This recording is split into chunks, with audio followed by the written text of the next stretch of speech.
Good morning, vinyl community. I'm here reading my Nick Schreck book. We're at chapter 6, Charlie Manson, the Revolutionary. I don't know how much I can read of this. This is a very involved chapter. It's about how after Charlie was convicted, he was given this image of a revolutionary that he wasn't really. If you start informing people that are misinformed, you spent the rest of your life informing people that are misinformed. I would feel I'd achieved something if I could stop the misinforming of people and inform them properly. Charlie Manson.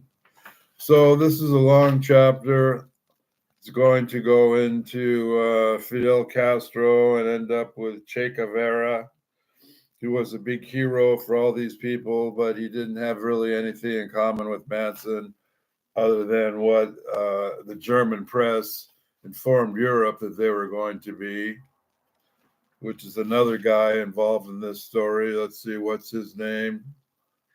From the Weathermen Underground to Timothy Leary to Jerry Rubin and the underground German comrades. Michael Rosemary Bormann is going to be a major player in shifting Europe into the Manson machinations of, in many responses, Brahman's anarchistic approach to social transformation was more in common with the Digger ideal of the social fascination transcending ideology than the blind Ho Chi Minh and Mao worship indulged by so many of his supposedly anti-authoritarian revolutionary peers. Brahman was amused to note that his unrepresented advocacy of Manson, later led by Professor K. Frick, an academic historian of Western occultism, to float the absurd rumor that Brahman was personally chosen by Manson to be the head of the satanic in Germany, only goes to show that Ed Sanders' OEO, School of Gullible Adult Fantasy, so occurred that Manson, in satanic panic, prone Anglo-Saxon culture, so infected Europe. So then we go on, and it's more about Ho Chi, about Che Guevara. And Che Guevara was nothing like Charlie, even though they say he was. And it's just on with the making of a revolutionary from the shaman. So we go from the revolutionary to the shaman, tries to get back in court after being put in prison with Che Guevara right next door, intentionally on purpose so they could take notes from each other and try to continue the revolution. So after Atkins lied in court and Charlie tried to go back to court, here's Manson speaking. There is no way I can give up my voice in this matter. If I can't speak, then the whole thing is done. If I can't speak in my own defense and converse freely in this courtroom, then it ties my hands behind my back. If I have no voice, there is no sense of having a defense. Lawyers play with people, and I am a person, and I don't want to be played with in this matter. The news media has already executed and buried me. If anyone is hypnotized, the people who are being hypnotized by the lies being told them.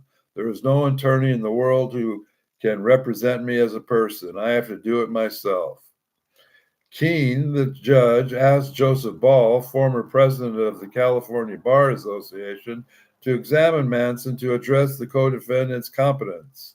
Ball became well known 5 years earlier as chief counsel for another questionable legal proceeding that had been held to cover up mob and FBI malfeasance and the Warren Commission hearings. On December 31st, Ball told the court that Manson was an able, intelligent young man, quite spoken and well-mannered.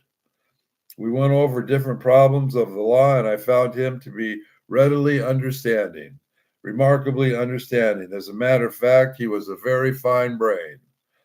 I complimented him on the fact I told him that if you had an IIQ He must have been able to converse in all that he did. As if he feels that he was going to trial, he would have been able to present jurors in the court to hear him and to see him.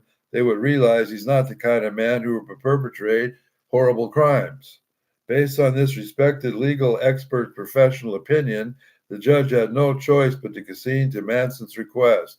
But keen prejudice was made clear when he said, "It is, in this court's opinion, a sad and tragic mistake you are making by taking this course of action, but I can talk you out of it. Mr. Manson, you are your own lawyer."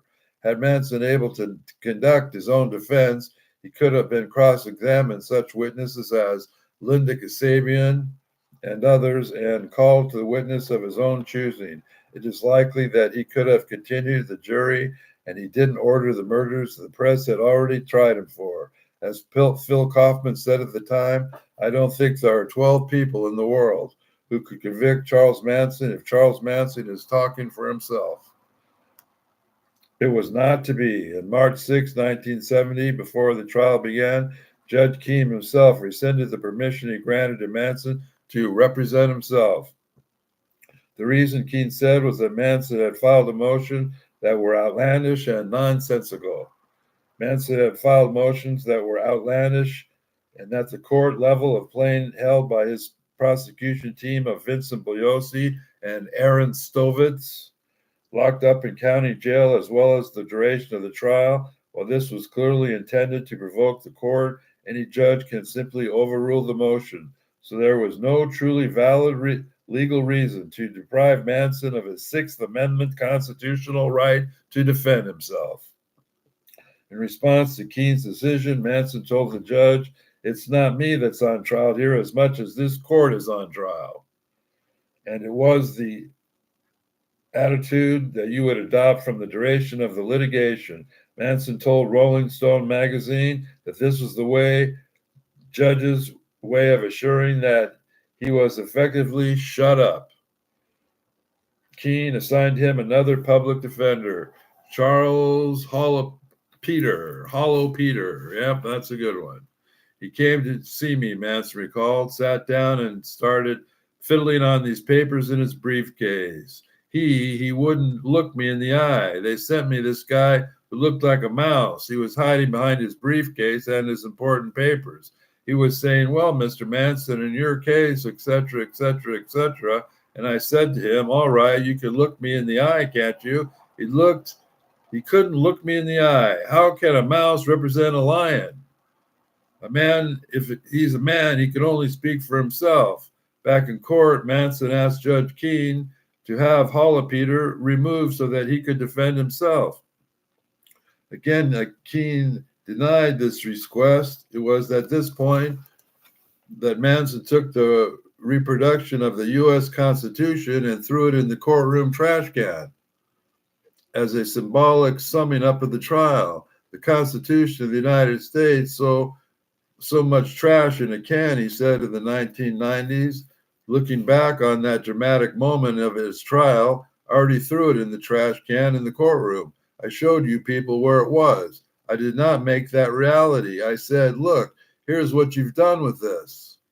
With Susan Atkins having placed a completely inaccurate picture of Manson's role in the murders of the public mind, and with Manson's tight to defend himself, muzzled, Vincent Bugliosi was now free to present his helter-skelter cover-up to the jury and the world without any hindrance. Manson often confined to a separate chamber so he wouldn't disrupt the proceedings, and was forced to passively listen as Bugliosi led his witness through the charade that they have been trained to perform.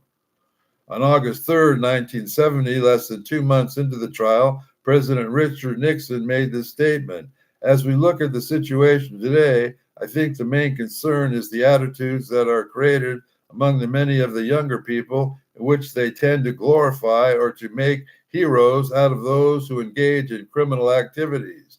I noted, for example, the coverage of the Manson case when I was in Los Angeles. Here's a man who is guilty, directly or indirectly, of 8 murders without reason.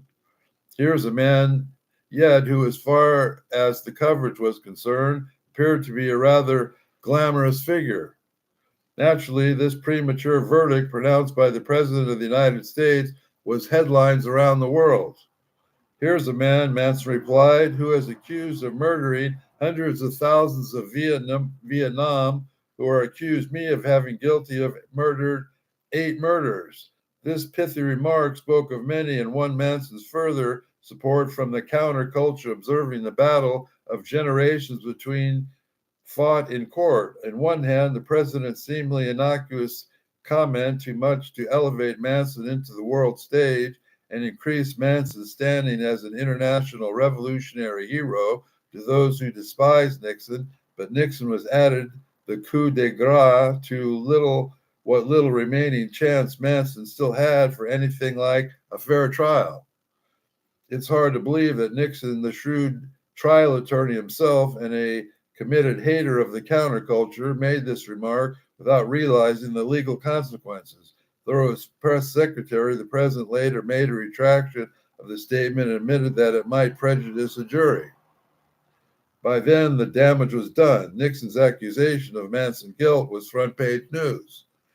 The mealy-mouthed retraction was barely noticed, as we can be sure that Tricky Dick knew that would be the case.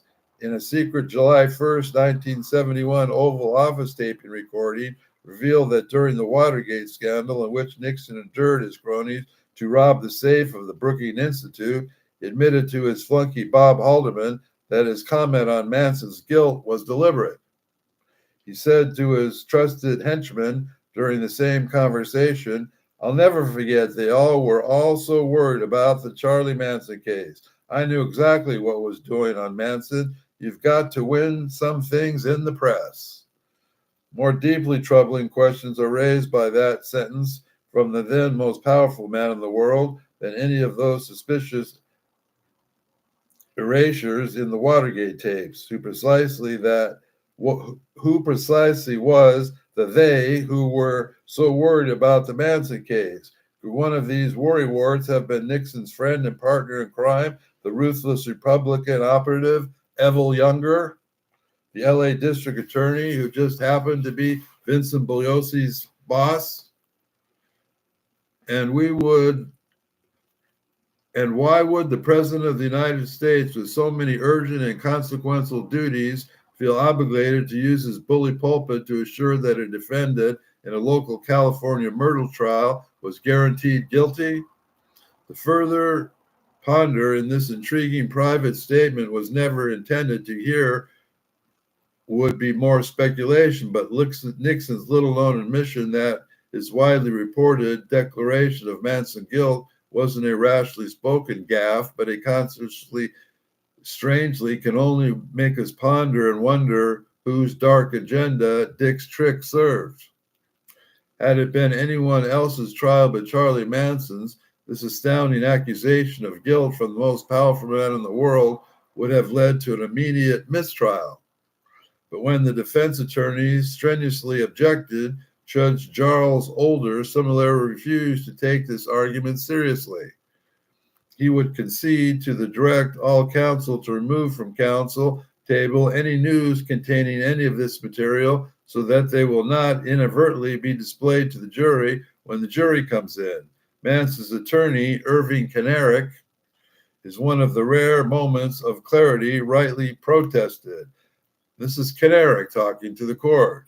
"I believe that this jury, with the facts of life being what they are, this jury, I would believe it without being able to prove it, that this jury knows what President Nixon said. The substance of what he said and the retraction is inadequate. The bell is rung, the presidency of the United States has been invoked, and this president has declared that Mr. Manson is guilty. And I say something else without being able to prove it. The district attorney of the Los Angeles is running for attorney general. I say it without being able to prove it, that Evel Younger and the president got together to do this." Defense attorney Ronald Hughes asked the judge to formally censure Nixon for the breach of justice. Order refused to do any such thing. Manson's lawyer put forth a motion for a mistrial. This was also denied. Manson, who was usually silenced wherever he tried to speak, said, and this is Manson speaking to the judge, Your Honor, in view of the publicity, and it doesn't look like it is going to stop, I request this court, as provided in the Constitution, to be able to confront and cross-examine witnesses, to be able to take part in the proceedings in order for the court, the jury, and the spectators, and the world that is misinformed so badly to take a rare look at what they are judging. It is easy to sit and be quiet and have someone else speak, but they are not my words. They are not my philosophy that you are speaking of. They are not my families that you talk of. All the things that the court seems to be confusing about, I might be able to assist you and help you straighten this mess out, because you have certainly got a mess, and you have made a mess out of the whole thing. You have made a mess out of it. I am making a motion to allow to move to my own counsel and have movement out of the courtroom to cross-examine and be confronted and confront witnesses with the assistance of an attorney who can help me in the legal matters. Your Honor, each man has a reality. Each man knows what he knows to be true. For me to communicate to you, I have to use my reality, because I don't know your reality. I know you are a pilot, and I know you have been through the wars. The judge, a former pilot in the Fighting Tigers, sent to fight Japan in China, told Manson he wouldn't be allowed to continue unless you get back on the track. Tell me precisely what are you seeking, and you may argue to support of that. This is the problem, Manson replied. The track that you are on and the track that I am on is two different tracks. For judging me from a slanted view, I ask the court if I may stand up and be a man and maintain my voice in the courtroom to cross-examine witnesses, and I am confronted with. Judge Older dismissed Manson's motion to the ground that is would be a miscarriage of justice to permit you to represent himself in a case having the complications that this case has. Manson was ordered to be quiet. Linda Kasabian was on the stand that day being cross-examined after providing testimony that provided a completely distorted idea of Manson's philosophy. Dating the next courtroom session, Manson made a last-ditch attempt to force a mistrial. He managed to display the Los Angeles Times headline, Manson, guilty, Nixon declares, to the jury.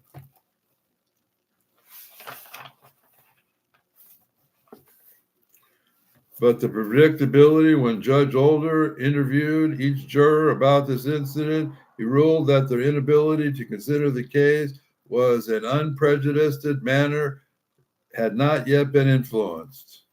Yeah, nobody saw that headline. Many years later, Manson remarked, the President of the United States is supposedly the leader of us all.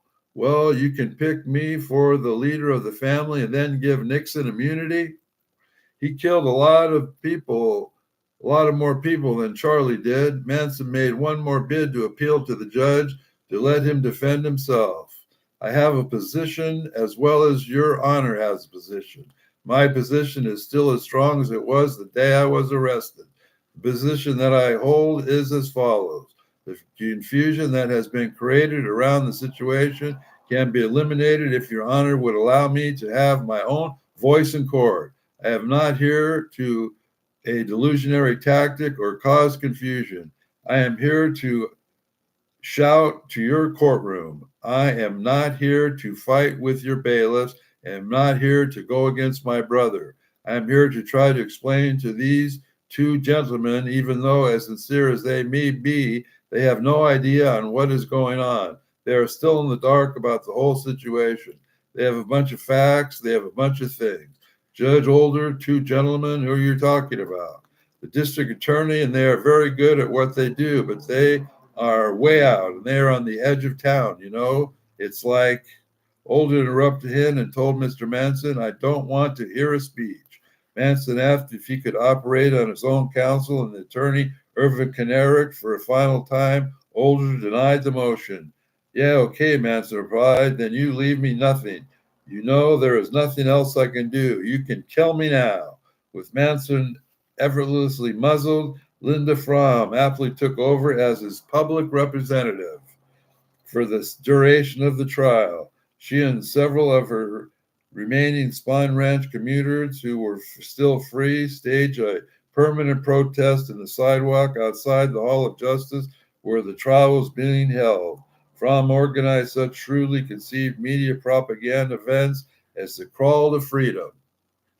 Fromme and her Mansonite sisters crawled on their hands and knees all the way from Sunset Boulevard to the courtroom in downtown LA in order to win support for Charlie's cause. Several new Manson advocates were encouraged to join the sidewalk vigil after this ordeal. Fromme later described an odd encounter with Vincent Bugliosi that took place immediately after their exercise in agitprop. We're sitting on the sidewalk, unwrapping our bruised, scabbing, bloody knees and cleaning our grubby hands with alcohol just as the sun is getting hot and the prosecutor in his three-piece tweed suit meets us on the way to work. Always dapper and snappy, he greets us as if meeting for luncheon. His girls, he says, and without flinching, "What are you doing?" Brenda looked up and told him, "We're trying to wake a few people up." "You'll never do it that way," he said, shaking his head. "You've had to put a bomb at their feet." And that is what he was off, and he'd be late. So the prosecution of our friend for mass murder, and thorough as may, like the wisest words, being as he thought 9 dead bodies would be enough, I recall vividly the bitter irony that the smoggy sunlit and weary us that I'm surprised we've lasted this long in the pursuit of peaceful change, except for the unwillingness to run amok. It wasn't suicide we wanted, it was the burial of dead systems of thought. We even such pillars of the establishment as Bugliosi getting in the act of dispensing advice for the best method of waging revolution. The trial lumbered on the preordained conclusion. In January 15, 1971, while the DA was wrapping up his concluding remarks to the jury, an interesting incident occurred. Bugliosi was interrupted by 19-year-old Judy Shapiro. She self-described apprentice witch who stood on the spectator stands and shouted, "I have proof that the key prosecutor were coerced, bribed, and threatened." She was removed from court by bailiffs before anything further could be said. While she uncovered no specific proof of bribing, it is certainly true that witnesses were coerced and threatened to convince them to tell the helter-skelter tale on behalf of the prosecution. Unfortunately, whatever Shapiro might have known wasn't deemed to be of sufficient interest to the asleep-at-the-wheel journalist at the courthouse to ask for further details. What it was all over, the lavish $1 million production left behind a 31,176-page transcript bound in 209 volumes. Serious students of the case could take the trouble to wade through these pages when it comes to judicial grotesquerie, unmasked questions, and deliberate legal incompetence. The Tate LaBianca court transcript is only rivaled in the literature of crime by the masterpiece of evasion and misdirection, the infamous Warren Commission report. Wherever purpose this noisy performance carried out in the Hall of Justice may have had, it certainly had nothing to do with proving the accused with a fair trial. And for those vigilantes who think about such evildoers as Manson and company didn't deserve an impartial hearing anyway, there's another factor to consider. The absurd mockery of justice also guaranteed that the real reasons of the brutal deaths done by the victims of the murders would never be revealed in a court of law. Even if you're convinced that the accused got their just deserts, keep in mind that the cover-up of the facts also assured that Tate, Sebring, Fikowski, Folger, Parent, and the LaBiancas were also robbed of their rights, and that families, associates, and loved ones of the slain haven't loudly clamored for the truth to be known should begin to suggest something about the sensitive nature of what has been obscured for all these years. According to Manson, he knew the truth would be covered up even in December of '69, when law enforcement officials best approached him in jail about Susan Atkins' allegations that he had ordered the Tate LaBianca murders. Manson claims that they were already aware of his role in the crimes and much more minimal than Atkins had charged. He had been arrested for unrelated minor charges of car theft, burning government property, and acceptance stolen property. Manson had told me several others that he was offered a deal. If he turned state's evidence against Watson and the others who were actually present at the murders, he would have to serve 18 months in prison as an accessory to the crime. Manson says that he refused to rat on his former associates, even though they were already lining up to place all blame on his shoulders. Something was out of the question if someone who lived and was willing to die for the convict code. Manson refused the deal. That decision helped to set in motion the hurried effort to contract a case that ended up convicting him at the same mastermind of the whole disaster rather than an accessory dragging that crime and conceived and executed by others. Here's another crucial factor that is too little regarded in accounts of Manson's prosecution. After the Shorty Shea murder, which Watson had never tried for, but which he later inadvertently revealed he was also involved with, Tex vanished. He returned to his family house in Texas when he was when he was indicted for the Tate LaBianca murders, which was held in Texas jail by a relative of his in head law enforcement, was vigorously fought his extradition to face murder charges in California. Thus, the prosecution had a major problem on their hands.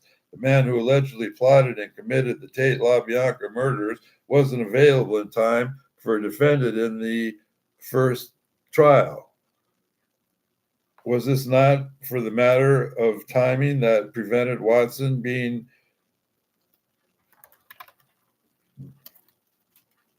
in the trial? Was this not the matter of timing that prevented Watson from being tried along with the others? The prosecution would have been forced to run the trial on the very different lines.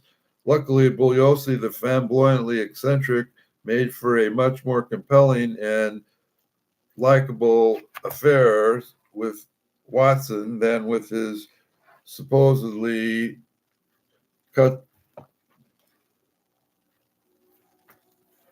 LaBianca. For Bugliosi, the flamboyantly executive Manson made a much more compelling and hateable villain than Watson, and it was recently his cut short hair, conservative appearance, and subdued behavior. If there were any justice, the crimes would have been remembered in history as the Watson murders. But Bugliosi, in 4 years later, forced to concede that his arch nemesis and career-making cash cow, Charlie, was, at best, only convicted of circumstantial evidence as a conspiracy.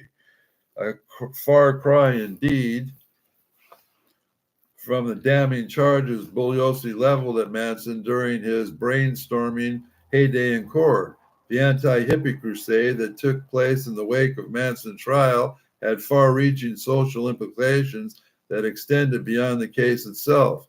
For all the acclaim Manson won from the radical fringes of the political left and the first couple of years after his arrest and during his trial, it was an establishment who ultimately won the war of hearts and minds. The underground press couldn't compete with the massive mainstream campaign presenting Nixon's America with a nightmare vision of Manson and everything he stood for in his inevitably disastrous consciousness of psychedelic experimentation. The shocking example of the media-approved version of the Manson murders was effectively held up to put an end to the Western world's brief revolutionary awakening in spirituality of the 60s. The moral panic that Manson caused around in the public mind crossed to coax American consumers back into the materialistic status quo it had endured ever since. Consequently, Manson and his circle have been dismissing as nothing more than the worst of the LSD casualties. The lessons we're supposed to receive from this popular wisdom is clear. All gurus are hypocrites. Dictators are on a power trip. All mysticisms are dangerous nonsense. Psychedelics will fry your brain and make you kill random strangers. Group sex is one step away from group murder. Dropping out of the rat race is psychotic. Freedom is slavery. Still, it is that Big Brother urged his drones to go back to work, turn their TVs back on, be good citizens, and stop all this revolution drivel. The media stirred backlash against hippies and its rejection of mischievousness, which Manson was made to represent, paved the way for the actor who governed California in 1969 to rise to the power of the Christian right wing Reagan Revolution 11 years later. I found out in California that in order to get justice, you must buy it, Manson said.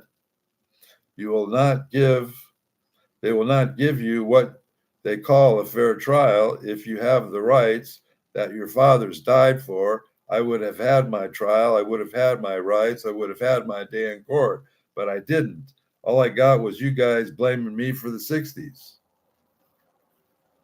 And that's the end of that chapter, which we're going to go into Timothy Leary next, and how he was in the same cell next door to Charlie Manson on purpose so they could communicate for the deep state, and how he stole the LSD. And they're not going to mention nothing about Dr. Hoffman. They're just going to say Timothy Leary's a radical fanatic. They'll blame it on Charlie, and then they're going to go into Dr. West. They're not going to mention Dr. West, but they'll mention Timothy Leary and how he died and how he was in prison with Charlie making notes for the deep state. And then we're going to get to Red, White, and Blue and Mary Bruner, and then maybe we'll get to the end of this because they've already condemned Manson. And there's still other things in here to read and learn about. So we'll end this thing now and say thanks to all the vinyl community. And we thank Charlie Manson and Nick Schreck for their honesty that is directed at the crime community and the vinyl community. Because you know who Terry Melcher is. And if you don't know who his mother called again to get his little boy out of prison, I'll remind you one more time. His name was Sidney Korshak. Do a deep dive into him. He was Ronnie's buddy.